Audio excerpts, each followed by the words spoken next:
Thank you so much for joining us today. Um, my name is Cara Dina Sale. I'm with the Community Technical Assistance Center at the Silver School of Social Works, McSilver Institute, and I would like to welcome you to today's web-based training called The Good News About Social Media and Gaming for Youth with Dr. Isabella Granick.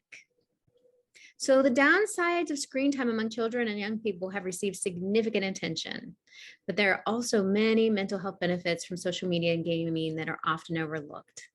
And that's why we're having today's webinar, to really review the benefits of gaming and social media for youth mental health and share some of the protective factors that these digital spaces are providing for youth. I think you're going to love today's webinar. But before we get started, I want to take a moment to orient everyone to our Zoom webinar system so you know how to participate in today's event. So as you know, you're all muted to avoid any background noises. If you have any tech issues, please chat to our host, whose name is Connor, and she will be able to assist you. You will have the opportunity to submit Q&A portion of today's presentation. So just chatting any questions you have along the way, and Connor and I will be capturing them. And you're also going to use your chat feature to chat with Dr. Granick as well throughout the presentation if you'd like. For your best viewing experience, we really recommend that you go to your top right corner and click view and click side-by-side speaker. Many thanks to you, Dr. Isabella Granick, for presenting today. Dr. Granick received her PhD at the University of Toronto in developmental psychology, and for the last 10 plus years, she was the professor and chair of the developmental psychopathology department in the Behavioral Science Institute at Radboud University in the Netherlands, and the director of the Games for Emotional and Mental Health Lab. Her research focuses on the cognitive, emotional, and social benefits of playing video games. By integrating clinical and developmental research with interactive media and design, she helps to create a suite of evidence-based games. She's committed to commercially deploying her collaboratively developed evidence-based games so that they can be widely disseminated with unprecedented potential to slash the prevalence rates of anxiety and depression in youth, which is why she's presenting to you today. I'll now pass it along to you, Dr. Granick, and thank you so much again for joining us. Thank you for having me, and thank you all for being here. I wish I could see all your faces, but I'm having a good imagination after a while of doing these kind of Zoom presentations. So what I would like to talk, let's see if, there we go. I would like to talk to you a little bit about the good news for youth about social media and gaming. And if I understand your world well enough, I think most of us are all hearing about the dreadful, terrible impacts of these digital contexts. And so what I want to talk to you about is the research we've been doing. So I actually have been doing research in developmental psychology and developmental psychopathology for about 20 plus years. I'm old. And I started at University of Toronto, and I was at Radboud, as Cara was saying. And there, this is the group that I worked with, amazing people. You'll see all their names over there on the right. We're funded right now by the John Templeton Foundation. We just finished the European Research Council grant. And so everything I'm going to be presenting with you both to you, both in terms of the research and also some of the design and art of the games, are not done by me alone, or even with 2 or 3 people. It's a huge, huge group of scientists and graduate students and artists and designers. And so I want to thank them. So just to give you a sense of this, I had my middle-age crisis, and I have left full-time academia to join McMaster part-time and to have one foot still in science. And so I still do the research around the games and social media that I'll tell you a little bit more about. But the other half of my time, I'm spending doing more and more of these kinds of presentations and workshops and training and coaching for clinicians, teachers, and parents in particular, those mentors basically that are with young people right now, helping them through pandemic times, but also through this huge transformation that I think has started to happen far before the pandemic around digital contexts. And I think there are some really exciting opportunities that I want to focus on today, rather than most of the really negative and scary and legitimate, but very one-sided perspectives that most of us have had from the science and certainly from the media perspective. So this is what you're probably used to hearing about a lot. Large or small studies, but a lot of media hype around, does social media cause depression? And is it like heroin? Is it addictive? Are games causing violence? Our smartphone addiction is killing us. One of the big ones a couple of years ago, has smartphones destroyed a generation. And this is really the kind of messaging that I think is really important to address with data. And it's only in the last 5 years, we've started to have some really great longitudinal studies coming out that don't rely only on self-report and that talk to young people about not only how long they're on screens, but what they're doing on screens, with whom, why, when are they using digital media, and so on. And we're finding some really interesting findings from that. A lot of us in this area of more positive or benefits of gaming and social media often liken the kind of panic right now there is to other technology panics that we've had in the past. So there used to be lots of talk about the telephone being, a mania for young people, rock and roll, comic books, you name it, radio programs, and so on, have often had this kind of scare around them. And we like to think that our generation is particularly unique around this digital or electronic kind of frenzy. But I think there's a lot to be said for this kind of cultural scare around new technologies that we have to keep in mind. So we see things like the World Health Organization saying that it's official that video game addiction is a disease. And we heard a lot about Fortnite a couple of years ago. And then just a year ago, in the middle of the pandemic, people got very confused. Before COVID, it was a game addiction. During COVID, now the WHO came out and says playing video games are actually a healthy social pastime during coronavirus pandemic. Certainly we have to question whether the thing is a disease, if it's okay in some contexts and not in other contexts. And I could literally do a whole hour around the politics and the messaging around that. The one thing I want to just leave this whole media messaging with you is the question around, I'm starting to get increasingly concerned that the stigma we put around young people's use of technology may be as damaging or important to consider around their developmental trajectories as any of their actual use and what they're doing in those digital contexts. So before I go into the science, what I'd like to ask in the chat is to hear from you. Do any of you play video games yourself? And if so, which video games do you play? I want to get a sense. And so if you don't play, just tell me no. And I want to see this whole stream of, get a sense of, there's hundreds of you. I think there's something like 380 or so of you. And I'd love to see, get a sense of, what you're playing, if you're playing. A lot of no's, but yeses to Animal Crossing. Yep. Among Us. Candy Crush, Skyrim. Okay, we've got a few. Mario. Yeah, hubby and son. Very good person. A lot of survival and first-person shooter games. In science, they like to call those action games. They don't call them first-person shooter games because it looks bad on a scientist, but there's really good evidence that I want to show you about what their effects are. Okay, so this sounds like Fallout, Sims, Stardew Valley. It looks like we have a Super Mario. Okay, we have lots of no's, but lots of yeses and lots of really Witcher, Lego games. I love this. Okay, a huge amount of variety, and that's Scrabble, Candy Crush. Many of you are doing Wordle and probably not considering it a digital game. But the main point here is that many of us are actually on our mobile phones and computers, taking breaks in between Zoom calls and playing a little bit of casual game, or on consoles full out with our kids or with our friends. And of course, there is a cohort effect and there is a generational effect probably.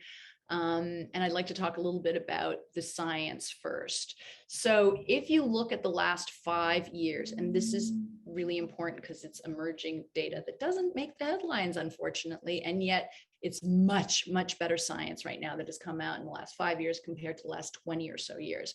The last couple are here on the left from clinical psych science, and showing that there's no evidence that associations between adolescents' digital technology engagement and mental health problems have increased over time. So that's really important because people say, well, even if there is no relation directly, they've increased during the pandemic because people are playing the games. If you take away all of the stress and stigma, stress and anxiety around the pandemic and not seeing your friends and not going to school and so on, and having real issues around parenting and the stress of trying to work while having kids at home and so on, the digital technology itself is not predicting any kind of increases in mental health problems. You also see before the pandemic that you generally, this Goldilocks effect that you see, if kids play none at all, or they're playing 8 hours or more games, then you have some mental health issues. But anywhere between 2 hours and 5 a day, it has no prediction to mental health problems. And they've shown this over and over because people don't believe me, but there are lots of replications. And just to say that I'm really happy to share not only all the slides, but any of the science and actual papers and references and so on at the end or afterwards. If you email me, it's not an issue. One of the important things I want to highlight with this slide is here. You probably can't see my cursor. This one on the left that's in gray, does objectively measured social media or smartphone use predict depression, anxiety, or social isolation? This is really important. It's just coming out now in the next month in clinical psych science. And the reason why it's important is it's measuring people's use of their digital devices objectively. So they're following whatever they're doing on their phone and on their computer without having to ask people to self-report or parents to report on their kids. Because we know that actually there's almost no correlation between self-report and what people are actually doing. They often under-report, but they also over-report what they're doing. So when we take objective measures of what people are doing and try to relate this and predict any mental health concerns, those things are not coming out as predictive, contrary to what you hear. And we can talk about what you hear at the end, hopefully. Okay. So about, oh God, I can't believe it's 8 years ago now. About 8 years ago, I got very frustrated with the kind of mental health interventions that we were doing, in particular in school contexts, but oftentimes also in mental health contexts, where kids were being sort of demonized around their technology use. And at the same time, they were spending lots and lots of time in playing video games. And at least the kids that I have 2 16-year-old boys, and their friends would be telling me about all these joyful, incredible experiences. So I started to get very curious about 8 years ago and to try to understand what this world was like.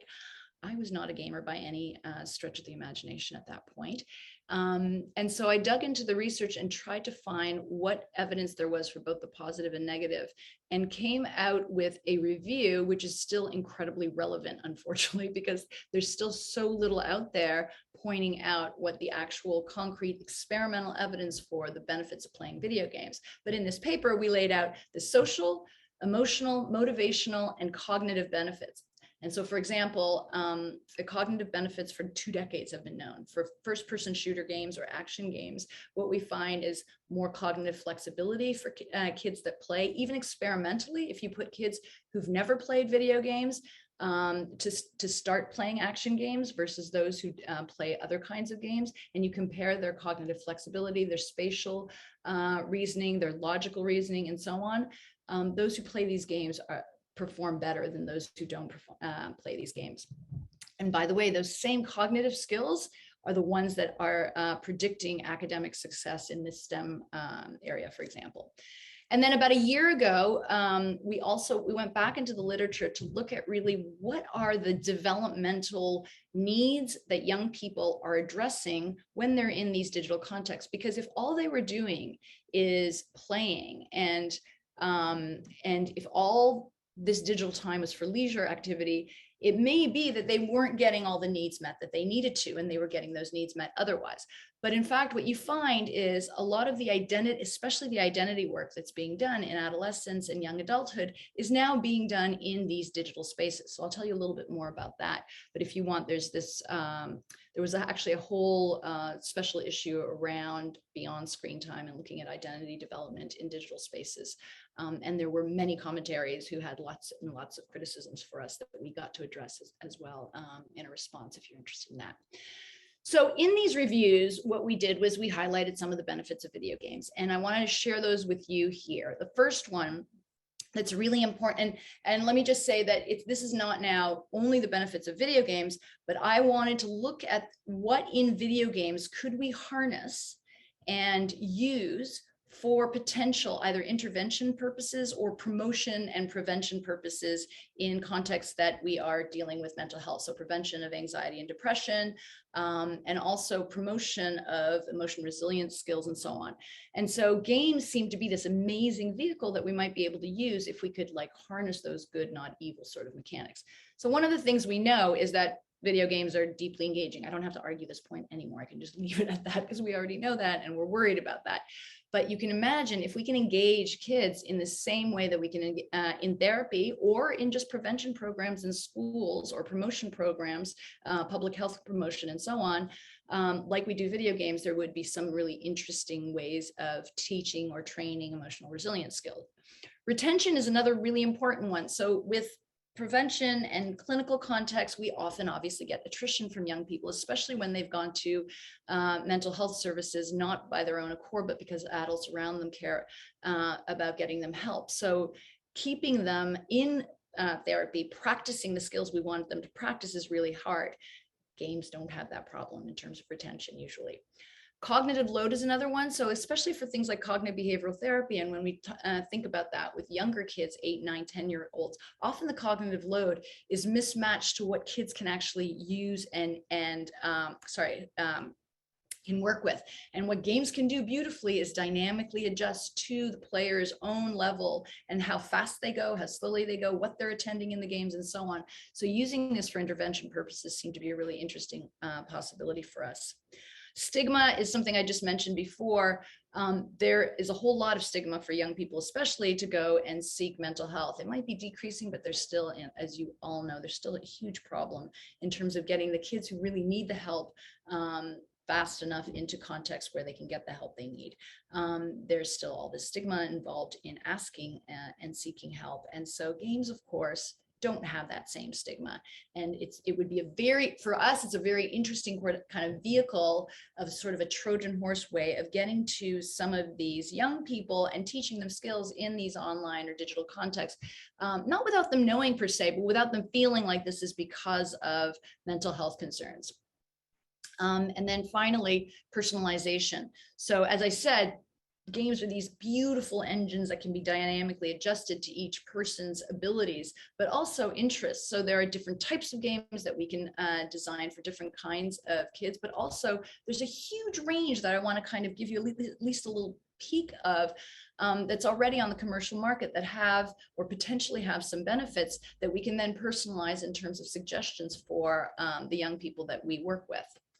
So what we do in the Games for Emotional Mental Health Lab is our mission for the last 10 years or so is to transform how mental health interventions are designed, delivered, and experienced by young people themselves. And so we start at the base here, at the root here, with scientific principles and practices always, but then we work with a multidisciplinary team to design these games, but also to pull games from the commercial market that seem to be most that have the most potential for benefiting young people, and then we do research with that. We have always, in terms of the games that we try to design, but also the ones that we pick out of the commercial market, try to balance our concerns around not just the science, but also the art, because the transformative effects of art and design are not very scientifically established, but we can just see it in the way that young people are engaging in their digital worlds. And we think it's really important to take that seriously. Having said that, evidence base is always really important, and iteratively testing these games across different populations is really important. And at this point, I mean, at the beginning, we tried to get young people involved. At this point, for the last 5 years, we have a youth advisory board for every game project that we have, either that we're designing ourselves, we're collaborating with designers out there, or the commercial games that we know are out there. We try to ask young people themselves on our advisory board what they're playing. And of course, that's changing every month to month. So we try to keep up to date on that. The idea is to have delivery of interventions and possibilities for clinical context, but also other community mental health contexts, where kids themselves are pulling these intervention products or games, instead of us kind of trying to shove what we know and frameworks onto them. We want them to feel like they have autonomy and choice. We want them to have access to commercial products that are either no cost or very little cost. And we ultimately would love it if they would share it with their peers and social networks. So what we're trying to do, or what I'm trying to do now, from moving from a purely academic context to more real world context, is to try to find leverage points where I can help, and I have hopefully going to have a team that will help us think about how to share these evidence-based games with not only the young people who need it most, but the parents, teachers, and clinicians who can work with young people with games at the same time to help these young people. And then finally, we want this to feel, in terms of young people themselves, relevant, and we want them to feel respected and empowered, inspired, and to feel socially engaged. But what's really increasingly important for me now is that this whole list here around the experience, I think, is equally important. Let's just focus on clinicians and parents right now. It's also teachers, but there's another interesting element there. Ideally, I would like the teachers and parents and clinicians themselves to feel like these games are relevant to them, that they feel empowered when they're playing them. And I think once we can get to a point where, even if clinicians, mental health professionals, frontline workers are not playing games themselves all the time, there is a sense of wonder and a sense of promise that they might see in engaging young people in their intervention context with games as well. And I'm not talking about e-mental health. Again, I can go through, we have a paper if you want. It was led by Hanneke Scholten, looking and reviewing all of the e-mental health interventions, most of them cognitive behavioral principles that are underlying these interventions. You've seen them, they're computer-based interventions. Most of them feel like they have been, taken off the shelves of somebody's academic, enclave and put online.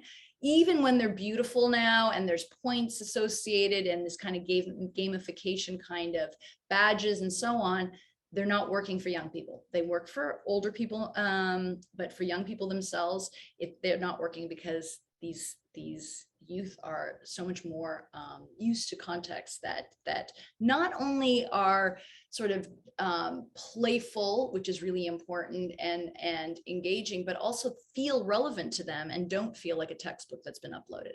So we did that review and said, it's not e-mental health that we're talking about. We're talking about digital spaces that delight, are playful, make people curious, motivated to learn more, engage socially, and so on. Okay, so commercial games have it. Kids are spending up to 10,000 hours by the age of 21 playing these video games, billions of hours weekly playing online games themselves, not even the ones that they're just downloading on their phone. And so there is a general sense right now, whether we adults want to get on board or not, that these digital spaces are where many of us are finding our best friends, are finding our romantic partners, and are getting mental health support and help. MIT did a great review around how young people use digital context to think about their own identity and share it with other people and iterate on that identity with other people as well, in game context as well as social media context. So I highly recommend that, just as an interesting read. So what do video games look like now? I'll tell you that this is what video games looked like when I was a kid. I was playing Pac-Man and Space Invaders. Okay, I wasn't playing Pong. I have to say that, but I was playing the other two in arcades. I was an 80s kid, so this is not what they look like anymore, as most of you who have mentioned what you're playing these days know very well. So this is what you probably think most video games look like. And indeed, many, many, many video games look like Halo and so on. They're first-person shooters. Again, I have two 16-year-old boys. There's no way that they're not also playing these kinds of games. But this is usually all we hear about when we hear about mental health and video games, right? And there's lots and lots to say that these video games have zero prediction for violence. in terms of real world violence, and that they have some cognitive benefits, which I mentioned. We also just have to admit Halo made $220 million in the first 24 hours of release. So whether we think there is any potential harmful effects, these games are here to stay. And so thinking about how to harness the good around their mechanics and think about their impact. Yeah, so WoW is exactly the effect. I was like, well, what? Much bigger than Hollywood now, right? So thinking about this impact is really important, and imagining that there's if 97% of young people are playing video games daily, we know that they're not all going out and becoming violent people or even depressed people because of these video games, right? So what else is going on?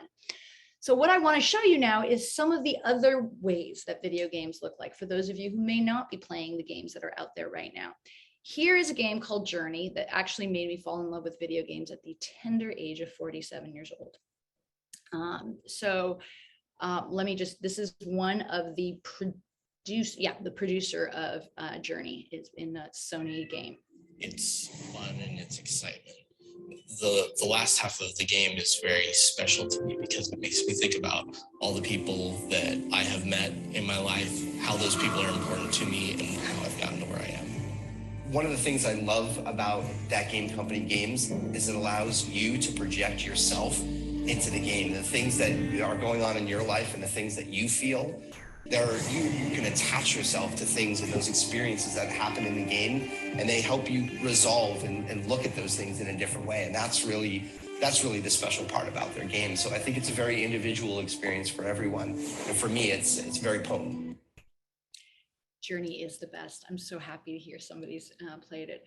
So Journey is a beautiful, beautiful game that is out on the PlayStation, but now on a bunch of other platforms. And what's important to know is that it also won.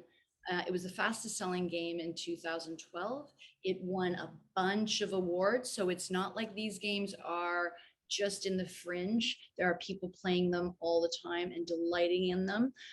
If you go into forums and just look at Journey and forum stories, people come out of this experience having had these social transformations from just playing this game with an anonymous or several anonymous players.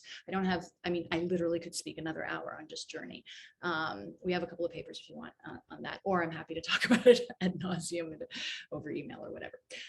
But it's really important to think about this, these other kinds of games, and it's still being played today. It's still being updated for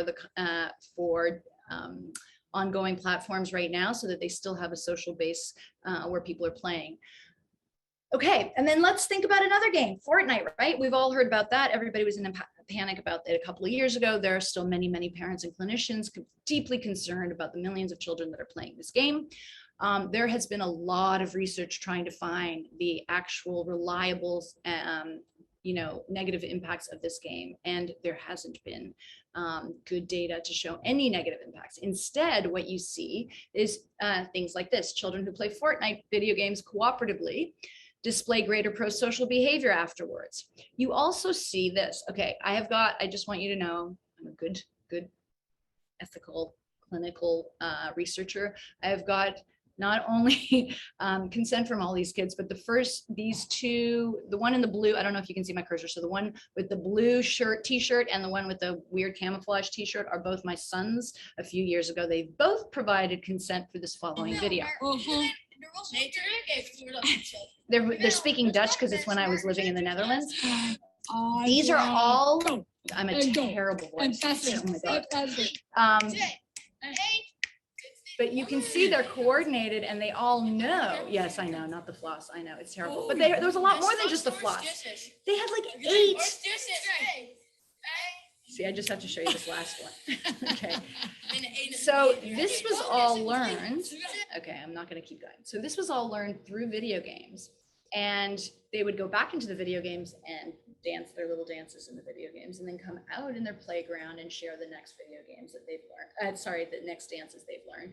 And so what I also want to emphasize right now that's really important is that we are not living in a digital context or a offline context. young people are learning and growing and working and socializing in this hybrid reality, somewhere in the middle, where for them, the differentiation between online friends and offline friends is completely fuzzy. And so when we talk about those kinds of friendships as somehow less than the online friendships, as less than their physical or face-to-face friendships, they turn off really quickly because it's not their own reality. Okay. This is also, I promise you, my data is not all my children, but they're just really good examples, but I don't have to keep getting consent for every year. I mean, I do get consent, you know what I mean. Okay, so the other real misconception that's really important is how these video games are played. It's really, really important to know that 85 to 95% of all gaming now is social.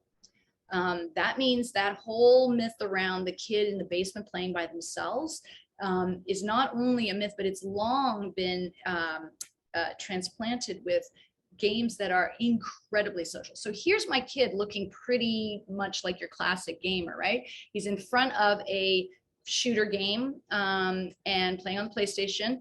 But what you don't see is his phone that's on with two other kids. And what they're doing the entire time is gossiping.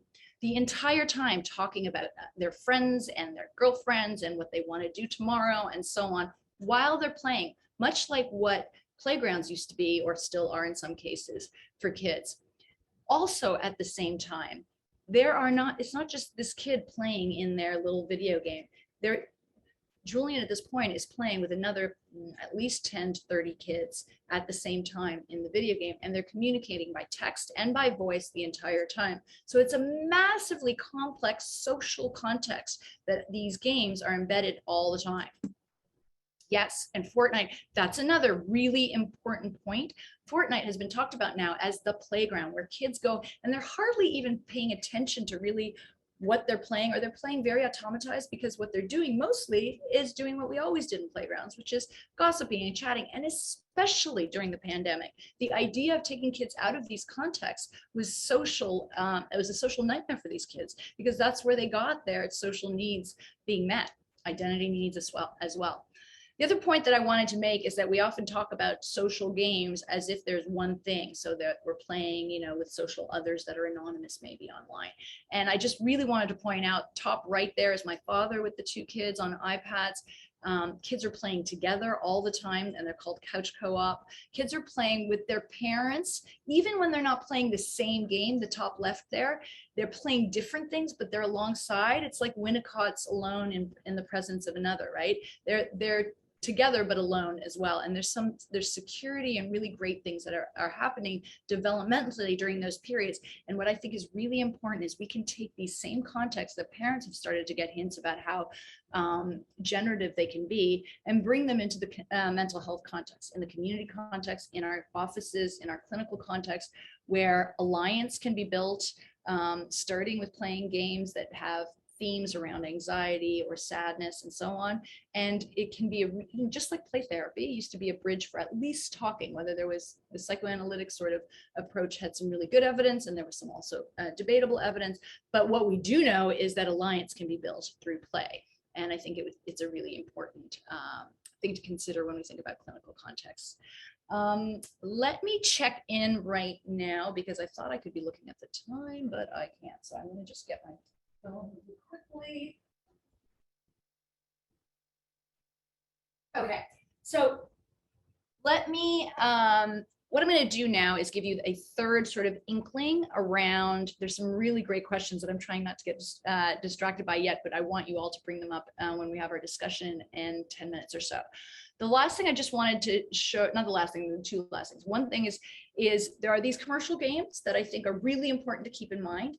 And then we are also working with designers and artists out in the world to try to get them inspired by the evidence base that's out there so that they can include them in video games that they're designing. And in part, what we've done is done that in-house so that we can give some ideas. And we're also funded by the Templeton Foundation to keep doing this and hopefully have a suite of games out there that we can point to and say we have good evidence that you can use this in the clinic and so on. And we're starting to get that. So here's just one example. This is a neurofeedback video game called Mindlight. We've done 4 RCTs. We've shown that it's as effective as cognitive behavioral therapy in decreasing anxiety. after 6 months of follow-up, they're still improving at the rate or even better than cognitive behavioral therapy. I don't have really time to get into that data. Happy to share the studies or the data if any of you are interested. But I wanted to give you an idea of what it looks like, okay? This is a video game where they can get off Amazon this one-channel EEG, and it basically registers through Bluetooth into a PC video game, whether in real time, whether kids are feeling anxious, or relaxed. The more anxious they are, the darker this world in this video game gets. The more relaxed they get, the more they use their relaxation techniques, their self-talk and so on, the brighter the world gets. And so they're incentivized to continue to learn these anxiety regulation skills as it gets harder and harder to keep calm. Let me just give you a sense of the game. So just this, it's not yet on the market, so I always hesitate to show this, but on the other hand, I want to kind of give you all a optimistic view of what we can do with video games if we have enough interest and engagement and optimism, to be frank. And I think some optimism is really warranted. So this is what we had designed with fellow designers and artists by putting in evidence-based practices like exposure therapy, self-talk, and neurofeedback. So here is the video.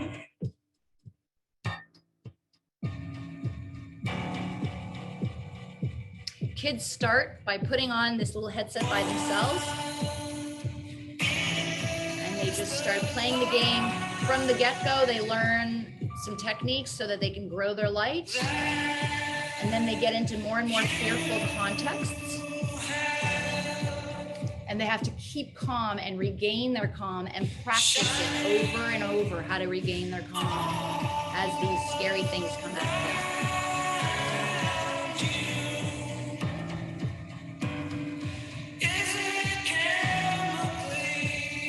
So they have to stay in front of really scary things, breathing deeply, using their muscle relaxation, and decloak these scary things. It's 6 hours. It's a lovely, lovely game. Yes, what's really lovely about it is that, you know, we're working very, very hard to try to get it on the market. And this is not a money marketing scheme because it's never going to make the millions or anything like that. But what's really, for me, inspiring is if we can get the right people, like insurance companies and others, who are supporting clinical services in general, then we can get these to the kids that need it without any cost to most of them, hopefully. So we're working on that. I'm sorry that I don't have it yet to say here, go download it, but I'm hopeful that I will soon. And this is the best part of what I did in this time, right? Is I played with a bunch of kids and tried to see what was engaging to them and what they loved and what they felt was boring. They were constantly teaching us, so it was really fun. And so now what we're doing is, because I'm super frustrated how hard it is to commercialize these games and get it out into the world, I'm still working on that. And I still have some partners that if any of you guys know a young and up and coming business person that wants to take this, please contact me so we can get these things out. But at the same time, there are commercial games out there that we really want to understand how they're meeting the developmental needs of young people and how to bring those into mental health contexts. Because there is no doubt that if kids are not allowed to be face-to-face with their young people with fellow young people when they're in schools and so on during the pandemic, and then even afterwards, and when they're constrained, they're getting these needs met in some other ways. And what I'm mostly talking about is their needs for autonomy, agency, and their sense of belonging, right? So when parents are really freaked out about their kids going off on a game and thinking, I don't know anything about it, one of the things that I've found completely delightful is giving parents a few hints on how to just join with their young people, not playing with them even, but just sitting and asking them questions while they're playing games, rather than feeling immediately like these games are kind of this evil context that they worry about their kids being in too much. So here's another example. This is commercially available. It is free, so you can download at any point. I can't tell you the evidence yet for sure, but I can tell you why we think it's really promising. And one of the most important things is that it was not developed by psychologists. It was developed in tandem with psychologists like myself. But this was a commercial product that True Love and Brie Code in particular, who's the CEO, was really passionate about designing, something that would have some evidence base, but that would be as beautiful as what's out there and would be as engaging as, you know, anything else out there. This was called #self-care because she does her good marketing research and she knew what to call it. And it's about a personal growth companion. You wake up, you get on your phone, which is what all the kids do, right? But then they can click on this little companion and you're inside bed like that. Of course, the avatar can have any skin color and can have all sorts of really interesting ways of personalizing this. And then in this game, you have these little messages that just are affirming your experience. So for example, we have 3,000 and so on unread emails and we aren't reading them. They can wait. There are breathing exercises in it that you can click on that flower and just get reinforced for breathing in a slower fashion. There are really lovely memory games that are beautiful, just like Tetris has been shown to interrupt the flow of rumination, basically. In this game, the same thing. It's just like, okay, this is how old I am. Remember Simon or Mr. Simon or something Simon. It was like a game. Anyway, you have to remember which gems in what order are lining up and they get increasingly harder. Well, if you're having a really stressful day and all you can do is ruminate about that stress, this is a beautiful way to kind of interrupt that. And it is just engaging enough to interrupt those ruminations, but not engaging so that you spend 3 or 4 hours. She explicitly designed this so that it's a 5 to 10 minute engagement process. And then you get off. You just naturally want to get off. And so on. There's a journaling part of this as well. And it's just simple, Simon, thank you. And so on. And so what's really innovative around this and what I would love to work with clinicians with is ways of thinking about taking our messaging around mental health empowerment tools and embedding them in the social media context that young people find themselves every day. And so here's what she did that is just brilliant.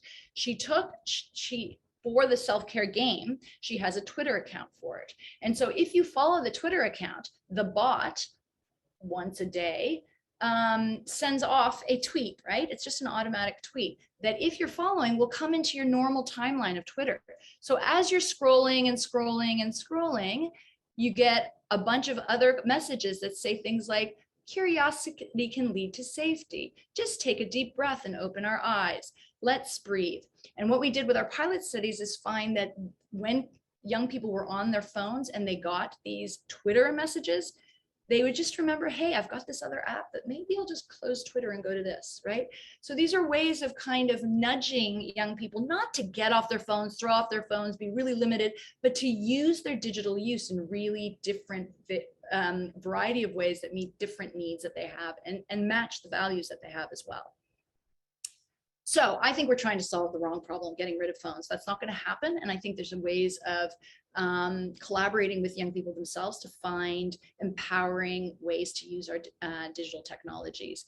The future is all social, and it will be more and more personally relevant. If you talk to young people now, they are saying no to not only Facebook, but many of these Instagram and other Twitter contexts that they feel are personally too disempowering. And they're creating what many people are calling these digital campfires. So contexts where they have like-minded friends that maybe they never met offline, but that they have interests and viewpoints and values that they share, and they meet in these micro communities, whether they're Discord or Twitter Spaces or so on.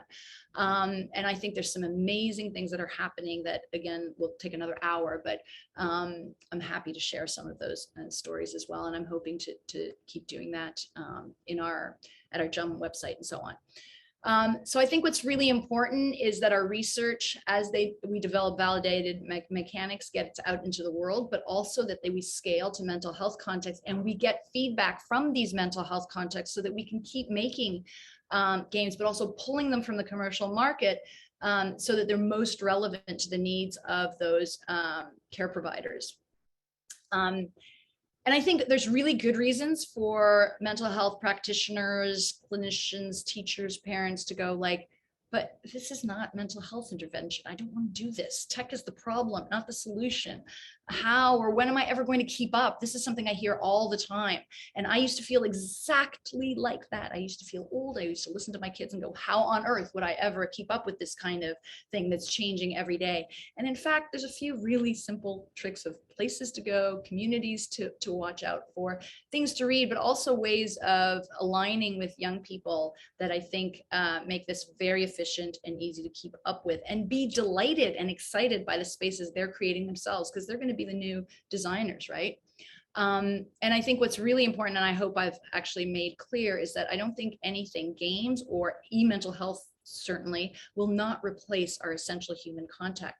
But what if we're able to pull these things together, decrease our waiting lists, make young people feel like the homework we give them around, practice with emotion regulation skills or social skills feel more and more relevant to them, and that we feel more relevant in their lives. I think there's something really, really promising about combining those two approaches. And so that's what we're going to do basically in the next many years. And I'm hoping to get some partnerships with clinical advisors and others that are interested in this kind of thing, of pushing, I think of my own journey starting from this bottom left, where my experience was nothing 8 years ago. My knowledge around the digital world, zero. I'm like, if you look at those are not fake books. All I did, I was a lit major. All I cared about was literature and poetry. So going into this game world was a big deal. So I started very cynical. I totally was a techno-Luddite.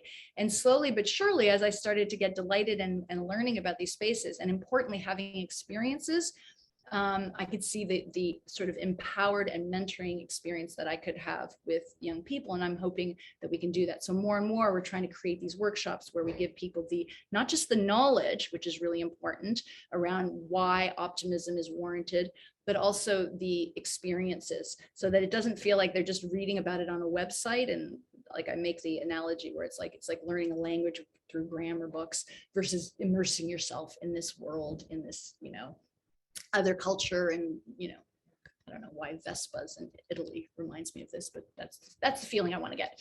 So I think knowledge, experience, and mindset is exactly what needs to be kind of leveled at people who want to learn a little bit more about this kind of thing. And the experience, I cannot, say enough of.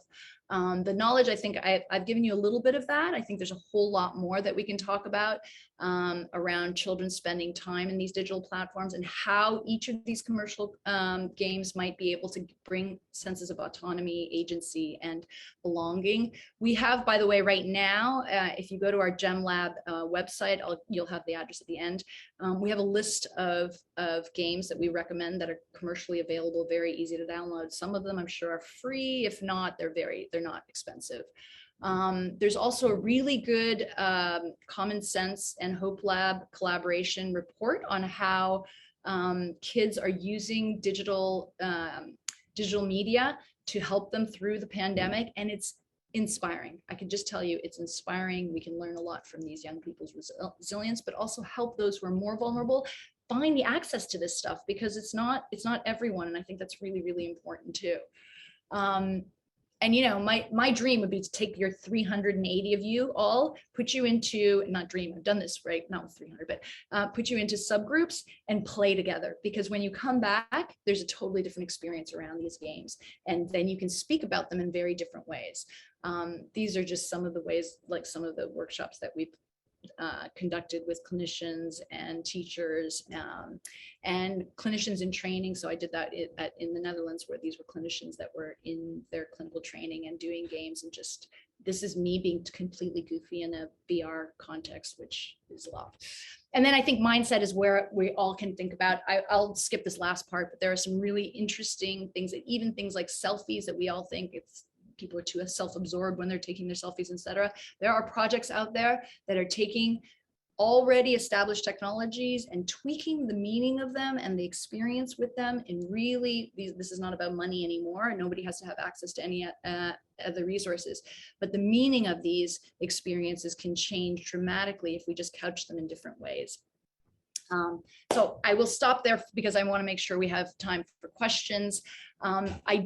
I cannot believe I'm saying this, and it's not that I want a huge Twitter following at all, but I do end up having way bigger of an impact by tweeting some of these up and coming studies as they come out. So if you go to Play Nice Institute at Play Nice Inst thing, that's my handle, and you'll see that I update that with studies that come out, and probably the fastest way to find some of this material is through that. But please, I invite you to ask questions now, and we can start a discussion if you'd like. I'm happy to mediate that. And I'd love to hear also your kind of skeptical responses. Really, really happy to hear anything you have to say. Thank you so much. This is just so exciting and inspiring and invigorating. And I think I can speak for all participants as well. A lot of people, you tapped into a lot of people's love of video games, and people have met their truest friends through video games, you know, up to 10 years ago. So there's just a lot for us to take away from today. Connor did chat in Dr. Gronick's email. So there are a couple people that really want to talk with you after today. We've chatted in your website, and we do have a few questions, so I'll get into it. So it's just, if you go to GemLab and go to our blog, somebody asked for the list of games that we recommend. That's just the first bit of games that we recommend, and we're going to keep updating that with things that are coming up. But yeah. Awesome. Yeah, so I don't know, do you want to field the questions? Yeah, yeah, I have great. a few right here. So are these, so you talked a lot about benefits in the beginning. Are they associated with certain age range that we should be mindful of? Yeah, well, so there's different ones for different age ranges. So so for example, Mindlight, this is actually a really great question. The age ranges, you know, and in terms of the ratings, you'll get the ones that are content wise. You don't want a 10-year-old playing Call of Duty. It's probably not going to create, you know, psychotic children, but it's not great for, like we have movies, we have content that we want to protect kids from, right? So the content ratings are actually quite fair with the E for everyone and so on. So that's the commercial part of it. And then the ratings that are more restricted. But the important part is that there's a huge range of games commercially out there that are not age specific, that should have an impact on the whole age range of 8 to 24 if they're well designed. So something like Monument Valley, beautiful, beautiful game. You played, it's a puzzle, it's a 3D-ish kind of puzzle, Escher-like and so on. Many people report, and we've done 2 pilot studies on it, and one other study, report feeling distracted from negative feelings and emotions that are going on in their real lives, but also inspired because it's so beautiful that the art kind of pulls you in. That was not designed for an 8-year-old, but an 8-year-old can easily play it, right? What I showed you, Mindlight, is for 8 to 12-year-olds, but the same mechanic of exposure and this haunted house can ease. The mechanic is the hard part to design and to test, but the art, you can just place other parts of art with it. And so what we're planning on doing is doing it for teenagers, so it's a little more edgy, and also adults. So basically horror games, but in the context of mental health improvements. Awesome, thank you. Do digital campfires actually exist? It seemed like Yeah. Yeah, so the idea of digital campfires has just come out in the last 3 years or so, 3 years.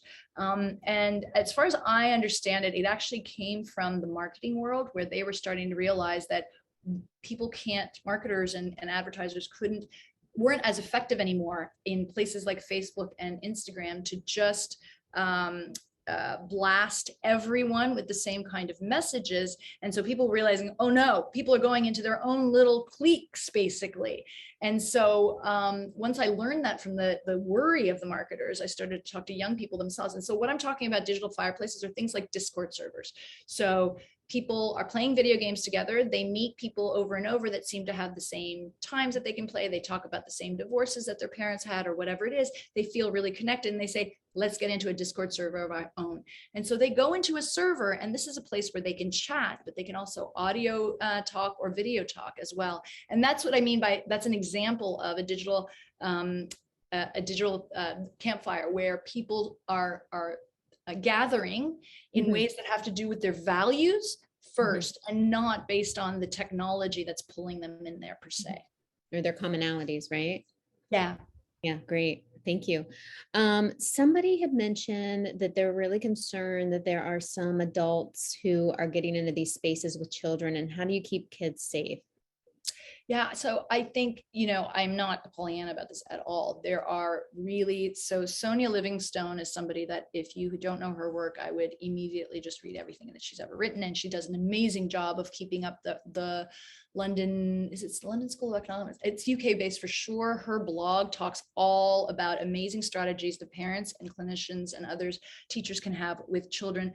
The main thing is to join with young people and teach them about these spaces and how to ask questions that are smart questions to figure out. You don't want a creepy, like, okay, I'm 52, so I can say this. You don't want a creepy 50-year-old in your game. So here are the questions that might be interesting to ask when you first meet somebody. Here are the things you never, ever, ever answer. Here are the things that when anyone asks you, you come to mom or you come to the clinicians. You never, ever, ever answer. And these kids now know a lot of good schools are not good schools, but a lot of schools are already teaching this kind of literacy and safety information, and it's very accessible and it's not that much harder than what we used to do around how to talk with people you don't know on the streets and so on. Great, thank you. And Connor just chatted in the blog, so thanks, Okay, Connor. that's awesome. Really helpful. Great. How do we handle and help adolescents struggling with comparing themselves to those on social media so frequently and constantly? Yeah. So this is a legitimate concern, and so what we hear a lot is this relation that's supposedly strong between social media and girls' emotional issues, and I think that's the question is coming towards that. And so first of all, we have to understand that correlation or causal link is weak or not there. So that doesn't mean that there aren't young people, young girls especially, but all young people struggling with their self-image and what happens in these social contexts. So again, the few sort of interventions that seem to have had an impact is communication. So again, just demystifying, just like what we did with Vogue magazines and Elle magazines and showing the Photoshop, demystifying what happens behind these things is one thing, but also to the way I say it is just lighten up. I mean, the point is that showing how to use Photoshop, these girls know how to do it at 10, 11, 12. Showing them how to do it instead of saying this is evil, explaining, what self-esteem, what things, help self-esteem rather than not. All the developmental lessons we've known all along are not suddenly changed because of social media, right? So there is more work to be done in terms of communicating with young people how this manifests in social media. And the other thing that I will say is young girls themselves, young women and young girls themselves know this stuff. There are some really interesting designs that are coming out that are like anti-Photoshop and showing like the genuine marker or the score for authenticity and stuff like that. So championing those potential spaces and approaches, I think, is also another interesting, positive approach to the problem. Mm-hmm. Great. Okay. So this is our last question. Sorry, everyone, but it's kind of a two-parter. So we have somebody was chatting in that we have some caregivers or parents who are concerned that their young kids are addicted to video games, that they throw temper tantrums when the screens are taken away. I don't want to do anything else but play games. So any thoughts there? And then the part two is advice for speaking to parents about the benefits of video games. Yeah. So this is the issue. Like a 1 hour or 45-minute talk doesn't have this. So the quickest thing that I can say around the parenting in terms of video games and not being able to get kids off of it. I've done these workshops with parents, and then we do their 4-week programs where we come back to each other and talk about what issues we've had. The 3 things that seem to work with all of these young people is giving kids the autonomy and agency to pick when they will play the games, and discussing the how long, and the how long, the little trick, and it works like an absolute charm, and it's worked for my kids from 8 to now 16, is to say, okay, here's what else you have to do. You have to go out and play soccer. You have this amount of homework. You have guitar lessons. You have all of these things that you say you're interested in. We've worked this out together. Now, where do you want to play video games, and how long do you think you can play? And inevitably what happens, and then have them set the alarm themselves. So don't do it for them, have them set it. They've decided when they play, in between what. I blatantly use it as bribery as well. So you've done your chores, you've done your homework, and you've done your music, fine. You get to play as long as you want. But of course, the as long as you want never works because it's only about an hour that they have left in the day. So that's the parenting stuff. Sorry, there was another one about, the second part was advice for something else. Sorry. Yeah, advice for parents around how video games can be positive. Oh, can be positive. Well, so first of all, go to this website that we have with at least examples of lots and lots of video games that are genuinely engaging. So they do not speak down, and they're not, I'm sorry, but they're not serious games. That it's a terrible, most educational games, the kids can smell that chocolate covered broccoli from a million miles away. So I think that's the key. We try on our website to keep that updated, but we're going to do a lot more because I think everybody wants to know what are the games that are more delightful. Yeah. And I think somebody did ask if you have any apps to recommend to really support kind of the social and emotional development of young people.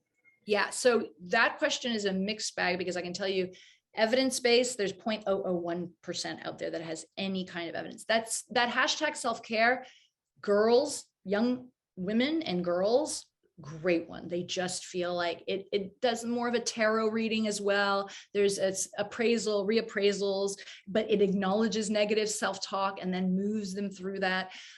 There is like anything like Monument Valley or Hue or Minecraft is the biggest one, of course. Roblox, biggest one, right? They're designing games themselves while they're playing them with young people, and then asking your child or your client, what are you actually getting from that Roblox or Minecraft? You will be amazed by what they can articulate in terms of the complexity of their thinking while they're designing spaces, right?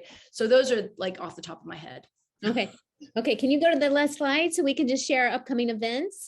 Yes, yes, we definitely could talk for another hour. This is just so fantastic. Maybe we could have you back one day. We do have some upcoming events we want to tell you about.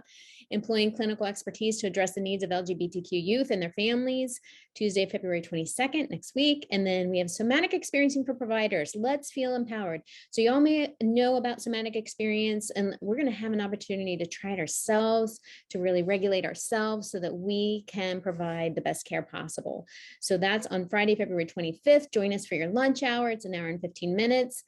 Dr. Granick, you're amazing. Your work is amazing. We're so grateful for you. And we know that you are going to make such a great impact in so many young people's lives. And so looking forward to another conversation. When is Mind Light coming out? People are wondering. Well, anywhere between 2 months and 6 months, but and there's a couple of other ones that I think are just almost there. So I can keep people also, if you want, email me. And I think what I'll do is I have already a small, like 100 people newsletter thing that I do very infrequently. I'll start doing it more frequently and make sure that people can at least get updated as soon as we have that. Absolutely. Okay. And thank you for the wonderful comments. It really actually helps in my own little pandemic office at home. So thank you. Thank you. Great. Okay. Take care, everyone. We appreciate you and all you do. Thank Bye-bye. you. Bye all. Thank you.